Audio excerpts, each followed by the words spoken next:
Now class, in this lecture we will try to derive Ohm's law, but now using drift velocity concept. Now we know that drift velocity is equal to minus e tau by m, where this minus sign is just because the drift velocity is opposite to the direction of electric field. So I can simply write drift velocity in terms of magnitude, it is equal to e tau by m. This is the drift velocity. Now if I multiply both side by NEA, multiplying by NEA, where N is number of electrons per unit volume, E is charge on each, and A is the area of cross section of the wire. So left hand side we get NEAVD is equal to NEA into E tau by m. The left hand side will give the expression for the current I is equal to NE square E into E square A tau by m into E, where E is electric field. Electric field is potential gradient also. So it is V by L, where V is the potential difference and L is the length of the conductor. Clear?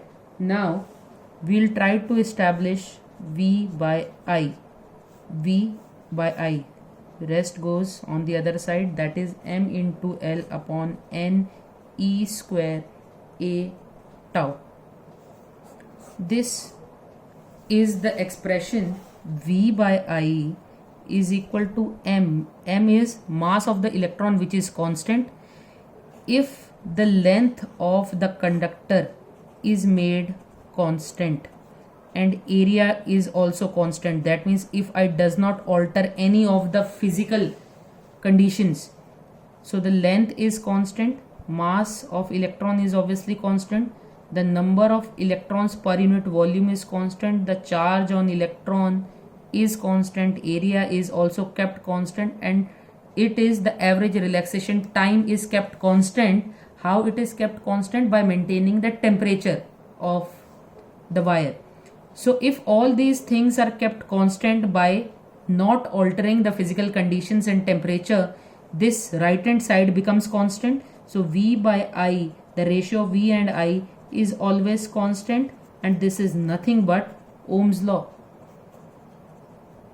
And this constant is basically termed as resistance. So this resistance is R, which is equal to m L upon NEA E square A tau.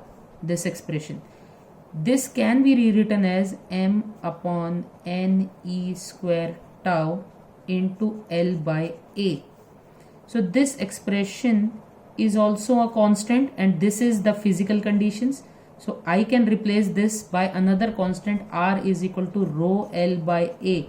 So this is nothing but the resistivity. So resistivity rho is basically m upon NE square tau,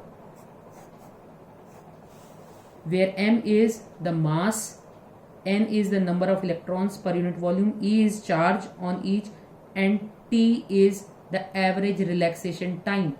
So we have already studied that resistivity is always constant, but it is not always constant. It is only constant when the temperature is constant. If I increase the temperature, so the simple question is, what will happen to the resistivity or the resistance if the temperature is increased? We all know that by increasing the temperature, resistance, that is rukavat, increases. How it increases? Just see. If I increase the temperature, the collision will be more, there will be more movement of the electrons, the collision will be more, so the time for which the electron will move without the collision will be less. So the average relaxation time will decrease, and the resistivity increases. If the resistivity increases, the resistance increases. That is how this resistance is basically dependent on temperature. So, if the can we say that the resistivity is always constant? No, it is constant for constant temperature. If I change the temperature, the resistivity changes. So the resistivity depends on temperature. In the next segment, we'll talk about how this resistivity is dependent on temperature.